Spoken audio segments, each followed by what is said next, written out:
अजीब विडंबना है ना, जब एक बेटी अपने पिता के घर में 20 साल पसीना बहाती है, खाना बनाती है, सफाई करती है, सबकी सेवा करती है, तो वो किसी को भी काम के रूप में नजर नहीं आता।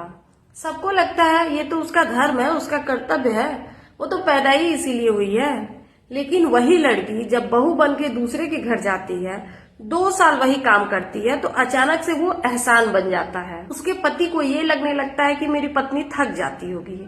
चलो अच्छी बात है, पर वही पति जब एक भाई था तो अपनी बहन की थकान उसे कभी नजर नहीं आई। सास ससुर को लगने लगता है कि बहू के सेवा के बिना बुढ़ापा कैसे कटेगा। उन्हें भी अपनी बहू द्वारा किया हुआ काम एहसान लगने लगता है। अपनी बेटी द्वारा किया हुआ काम उन्हें कभी एहसान नहीं लगा।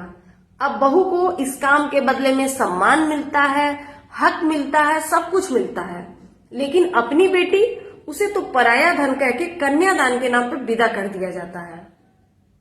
बेटी की 20 साल की सेवा कर्तव्य बन जाता है और बहू की 10 साल की सेवा अधिकार बन जाता है। क्या घर की बेटी को कभी वो मान्यता मिलेगा, वो सम्मान मिलेगा जो उसने निस्वार्थ भाव से अपने माता पिता के लिए किया? सच तो ये है कि बेटियों का काम अक्सर मोहब्बत के नाम पे दबा दिया जाता है। क्या आपको भी लगता है कि हमारे समाज में बेटियों की मेहनत को ग्रांटेड लिया जाता है?